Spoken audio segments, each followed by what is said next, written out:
y los 90 soldados combatientes caídos en la guerra que lograron ser identificados ha sido el resultado de un largo, minucioso trabajo del muy prestigioso equipo argentino de antropología forense, ¿no? Bueno, y con nosotros uno de ellos, Carlos Bullo, es bioquímico, además es genetista y ha formado parte de ese equipo que ha logrado recuperar la identidad a muchos de los soldados caídos allí en Malvinas.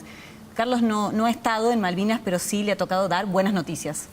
Efectivamente, hubiera querido estar, pero había una limitación como todo argentino, ¿no? Pero había una limitación porque era un proyecto humanitario de los dos estados, de que hubiera una cantidad de profesionales de la Cruz Roja, solamente 2 de Argentina, que eran justamente antropólogos del equipo argentino de antropología forense, varios españoles y algunos británicos. Carlos, ¿y cómo es puntualmente el trabajo? ¿Qué tipo de restos encontraban? ¿Hubo una exhumación allí en el cementerio después de tantos años posteriores a la guerra? Esto empezó hace tiempo y había 121 tumbas sin identificar, como todo el mundo sabe, con el nombre de soldado argentino solo conocido por Dios.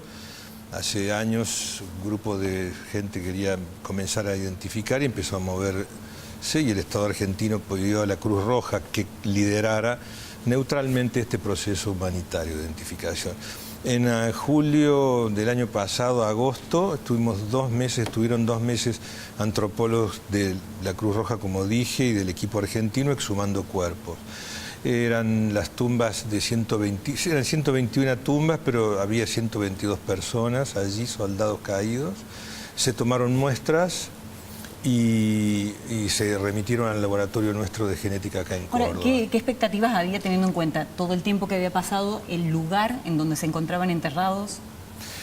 ¿O no eran condiciones estas para que impidan, digamos, reconocer o...? Y en lo personal no sabíamos muy bien. Yo tenía fe por el tema del clima. El clima es muy frío y eso preserva muy bien los restos humanos. Ciertamente estaban muy bien preservados, excelentemente bien preservados, porque estaban puestos en doble bolsa mortuoria y dentro de un cajón. Había sido muy respetuosamente hecho y diseñado, incluso con datos de cada uno de ellos, que este oficial que no había podido identificarlos dejó lo que más pudo para tratar de identificar. Los resultados genéticos fueron muy buenos, realmente. Digo muy buenos en el sentido que nosotros estamos acostumbrados a trabajar con restos óseos en suelo y que muchas veces tienen 40 años de antigüedad. Nos ha tocado 60 años de antigüedad. Restos de Vietnam, por ejemplo, en la guerra de Vietnam hemos trabajado y realmente están muy deteriorados.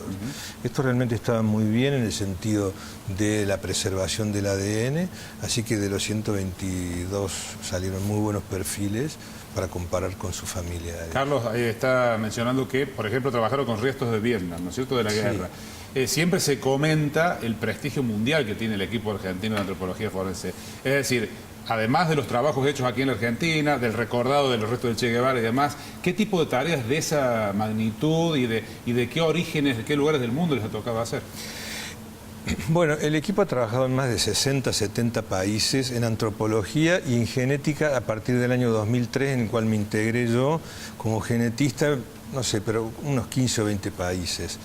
Estamos trabajando en muchos países de América Latina. El proyecto principal ha sido estos años identificar a las víctimas de la dictadura de los 70. Se han identificado más de 700 cuerpos y quedan algunos restos más para identificar. Necesitamos sangre de los familiares y este es un buen foro para invitar a quien crea que tiene un familiar desaparecido para que done su muestra. Pero también trabajamos en Uruguay, en Bolivia, en Paraguay, en El Salvador. Actualmente una línea de trabajo muy fuerte es México, con todo lo que es narcoviolencia y migrantes desaparecidos de Centroamérica, haciendo bases de datos de familiares que denuncian la desaparición de un migrante que entró a México y que intentó llegar al país del norte, Estados Unidos, y desaparece en el camino.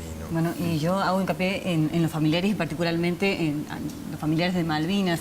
¿Tuvo contacto con familiares? Porque debe ser un momento emotivo también el de sacar sangre y tener esa expectativa. Nosotros escuchar? En Malvinas nosotros no hemos tenido como laboratorio de genética no, pero sí el equipo fue quien contactó a los familiares y tomó las muestras de sangre. No todas las familias dieron sangre, solamente 107 dieron, y que representaban 250 muestras de sangre, un promedio de 2 muestras por familia, por soldado, digamos. No, pero sí tuve la oportunidad de estar presente en algunas de las restituciones de identidad en Buenos Aires. No estaba acá en Córdoba cuando vino el Ministerio de Justicia y Derechos Humanos a notificar de varios casos aquí, pero gente del laboratorio lo hizo. Realmente es muy emocionante. Verdaderamente muy emocionante poder restituir la identidad de una persona que hace más de 30 años que está buscando saber quién es su familiar. Carlos, muchísimas gracias por haber compartido todo esto con nosotros. Muchas gracias. Muchas gracias.